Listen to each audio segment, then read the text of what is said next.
Judge Billy Mothle has found that anti-apartheid activist Ahmed Timol died as a result of being pushed and that this amounts to murder. A 1972 inquest ruled Timol's death while he was in police custody as suicide. The new inquest ruling says former police officer Joao Rodrigues was an accessory to murder and committed perjury. The deceased is Ahmed Timol, a South African citizen aged 29 at the time of his death. B.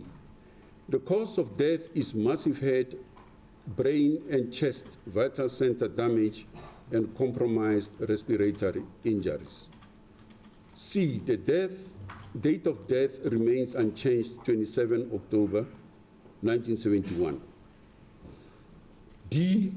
Timol's death was brought about by an act of having been pushed from the 10th floor or roof of the John Foster Square building to fall to the ground, such act having been committed through dolus eventualis as the form of intent and prima facie amounting to murder.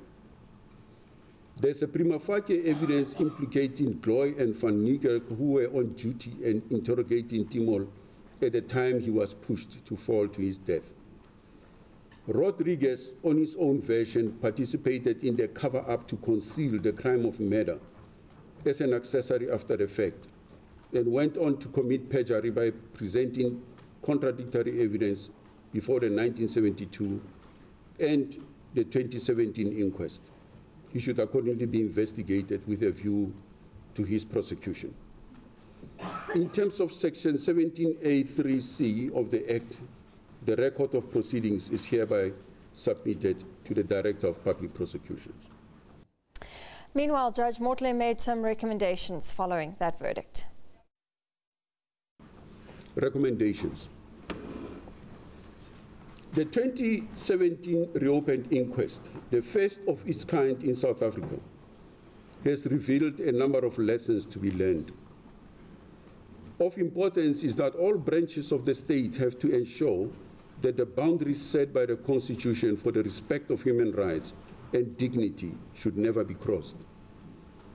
It should be the task of all branches of the state to begin to develop a culture of intolerance to any form of human rights violations.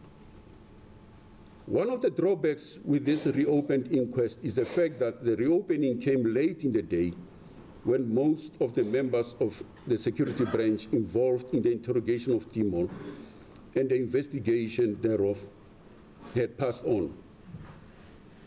In addition, the court had to do with the mysterious disappearance of the 1972 inquest record that dealt with the evidence of the police officials in court, and in particular page 3 of the affidavit of Rodrigues, which, according to the magistrate's judgment, explained how Timol fell.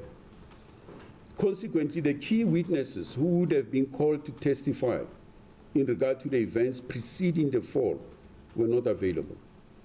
It is therefore important for the future that the state ensures that records of inquest are preserved, considering the fact that the Act provides for reopening without any limitation as to time. The inquest also revealed that there are many more families who are seeking closure on the unanswered questions concerning the death of their relatives in detention. They, like all families whose relatives died in detention, need healing. They need closure. It is thus the view of this court that the families whose relatives died in detention, particularly those where the inquest returned a finding of death by suicide, should be assisted at their initiative to obtain the records and gather further information with a view to have initial inquest reopened.